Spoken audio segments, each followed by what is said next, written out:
Now, Q has warned us that we were going to hear certain individuals scream, and those individuals that are guilty of certain crimes are going to scream the loudest. And we're already starting to hear this. We're starting to hear the screams from the guilty, where they're telling us to go after the president, which is very interesting. We see Comey is calling for a coup, saying patriots need to reject the behavior of this president. Now, that tells me something. That tells me that James Comey is very worried. We also have former CIA Director John Brennan, who called Trump's performance nothing short of treasonous. We even had Obama come out of the woodwork, who said that people need to worry about the rise of strongman politics, that we need to be worried about certain leaders like Trump after Trump had the meeting with Putin. So when we look at certain individuals, we can see that these individuals, they're the beginning stages of all this, they're the ones out there screaming and yelling, not literally screaming, yelling, but are out there calling the president out because they realize that down the line, they're the ones who are guilty. And when you really look at what Mueller has done, he has charged 32 Russians and Americans, yet not one of them has been charged with collusion. So far, Mueller is 0 for 32. And again, most of these individuals, they're never going to stand trial. He has no evidence. He has absolutely nothing. And we need to understand is that Q has been telling us that the patriots have all the information, the server, the emails, you name it, they know what's going on. The leaders of other countries like Putin, for instance, he knows what's going on. You don't think they have intel? They're capturing communications. They know exactly what is going on. Remember, each country spies on each country. And this has been going on for a very long time. And they know exactly what has been going on here. And you can see that Putin, he is out there and he dropped some bombshells during the meeting with Trump. And one of them is that he actually called out George Soros for meddling in U.S. elections. When asked about the many claims of interference and the FBI investigation into Russian collusion in the U.S. election, Putin referenced billionaire investor George Soros as an example of someone who actually does meddle in foreign elections. Putin asked whether Russia should also hold George Soros accountable for everything Soros has done to influence democracy while living in the United States. I mean, think about what is happening here. We're seeing it with China and Russia. They are becoming braver and braver as time goes on because they realize the deep state is losing power, and they're just calling out all these individuals. Putin made another bombshell claim against Clinton. And this was during the press conference with Trump in Helsinki. And the Russian president said some $400 million in illegally earned profits was funneled to the Clinton campaign by associates of American-born British financier Bill Browder. At one time, the largest foreign portfolio investor in Russia. The scheme involved members of the U.S. intelligence community, said Putin, who he said accompanied and guided these transactions. Browder made billions in Russia during the 90s. In December, a Moscow court sentenced Browder to 9 years in prison for tax fraud, while he was also found guilty of tax evasion in a separate 2013 case. Putin accused Browder's associates of illegally earning over $1.5 billion without paying Russian taxes before sending $400 million to Clinton. Now, what we see here is they have no problems calling out all these individuals and what they've been doing. And they're just going out there, and they know they have, because they've been following the money, they know they have all this information. They know exactly what all these individuals are up to. And now they're not afraid. And we need to understand that these individuals, well, they're all dirty. I mean, look at this guy, Bill Browder. When we look at this individual, we need to understand who he is, what he's done. Browder is the man behind the 2012 Magnitsky Act, which exploited congressional willingness to demonize Russia and has done so much to poison relations between Washington and Moscow.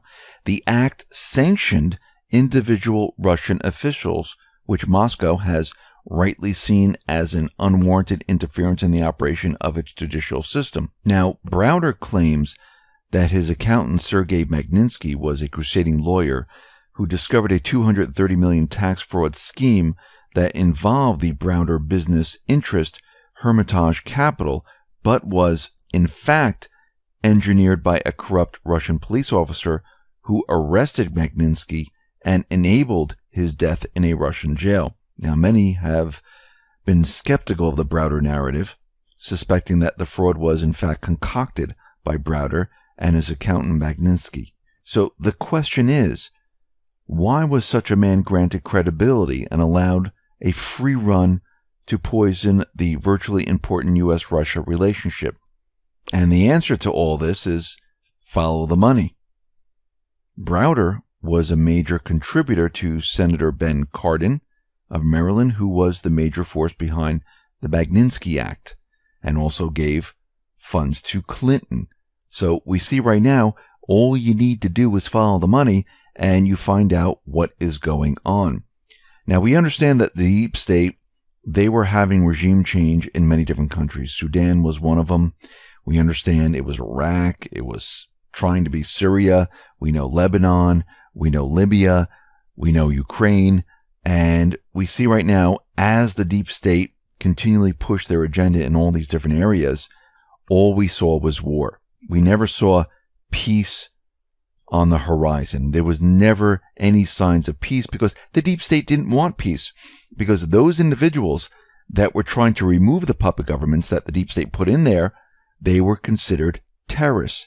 But now, since the deep state has been removed from certain areas like Sudan, we see the South Sudanese government and its rebel opponents, they agreed to a security deal ahead of what many observers are hoping will be a comprehensive settlement for ending the civil war. Now, the accord calls for the national military and a coalition of rebels to withdraw from all cities and civilian areas such as schools, refugee camps, in the run-up to the country entering into a 3-year-long political transition that will be promulgated through a forthcoming peace agreement.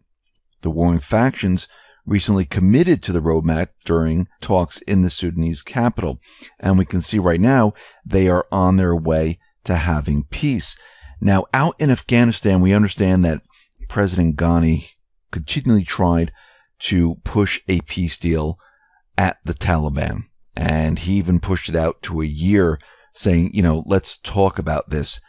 Now the Trump administration has issued orders to U.S. diplomats to seek direct talks with the Taliban in Afghanistan to bring together a peace deal to end the war in Afghanistan.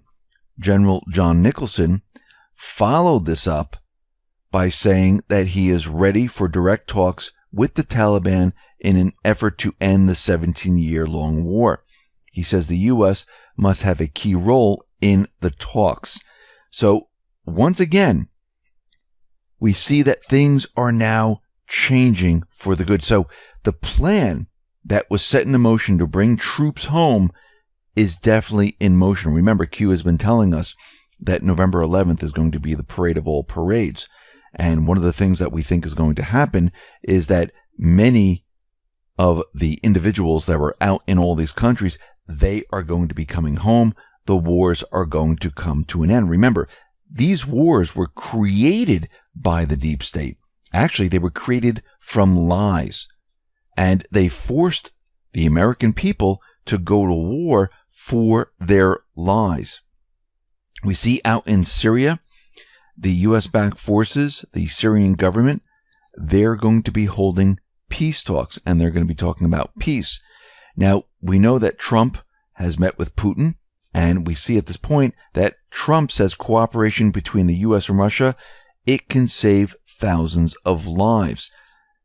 Basically what he's doing, he's laying the groundwork right now, telling the world that Russia and the U.S. is going to be working together, and they're working together to get rid of the paid mercenary army. That's what this is all about, and to bring the troops home. Now, once again, we have Bolton out there saying that, we're not going to leave Syria until Iran is removed from Syria. This was completely planned. It was to get the message out there that this is the plan in Syria and also in Iraq. And what's going to happen here, because we can see that Putin is already on board, because they're already saying, and Putin is saying, that after the defeat of terrorists in southern Syria, the situation in Golan Heights must be brought in compliance with the 1974 agreement. So that means that Assad is going to be allowed in this area once again, and they will abide by the 1974 agreement. What this means is that Putin is going to be speaking to Assad. Assad then is going to ask the Iranian forces to leave this area. So when we look at the entire situation right now, we can see that Putin, Trump, Xi Jinping, now North Korea, soon to be Syria, we're going to see peace in all these different areas. And Russia, China, they've been working with Trump to push this agenda forward. And now, since Trump has had the meeting with Putin, it's going to go even further. Now, once again, the deep state is not just going to sit back. You can see already that they're screaming and yelling. And these individuals that are going to scream louder and louder and louder, these are the guilty players. And soon we're going to hear Clinton screaming or yelling, or she's just going to run along with Bill Clinton. But we'll have to see how that plays out. But we can see right now, once the IG report is declassified and we get the unredacted report, everything will change from that point on. And we are approaching this because we can see the plan that was laid out is all coming true right now. And we are now in the middle of July, which means the declassification of the IG report most likely will be coming at the end of July or the beginning of August. And this will lay the groundwork for everything else. Remember, November 11th right now is the date that Q gave us, where we're going to see the parade of all parades. Now think about this. Releasing this IG report, which is completely declassified, this will start the ball rolling. And yes, there'll be a lot of people that reject it, a lot of people that are angry. This will go on for quite a bit. The deep state might even push individuals like Antifa and the rest to riot, to say this is fake and phony, don't believe it. We need to get this president who's trying to do whatever he's trying to do. And they're going to make up a whole story and whatnot. But when you really look at this, what is going to happen here? Other questions are going to come up. Where's the DNC server? Where are all the emails? Where's all the data from WikiLeaks? And all of a sudden, that then can be produced because questions are being asked. And all of a sudden, those things can be produced. Assange can be produced because according to Q, we understand that most likely he is with or in the custody of the U.S. right now, and they are protecting him. And they have all the information from Assange. So we can see right now, this will lay the foundation, the framework for what is about to happen. And as we move forward, it will give time for America to heal, to get the truth out there. Now, of course, the corporate media is going to try to cover this completely up. They don't want any of this being out there. Those individuals like Comey and Brennan and Clinton and the rest, they're going to be screaming and yelling. The corporate media is going to be screaming and yelling. And basically what's going to happen, I think, at this point is that we're going to see the indictments. They're going to be let out. And all these individuals, they will then be scrambling all over the place. They won't know what to do. And we're going to see chaos, I think, during this period of time. And this is why Q has been out there saying that we're going to need to guide many of these people because they're going to be angry. They're going to be rejecting all of this.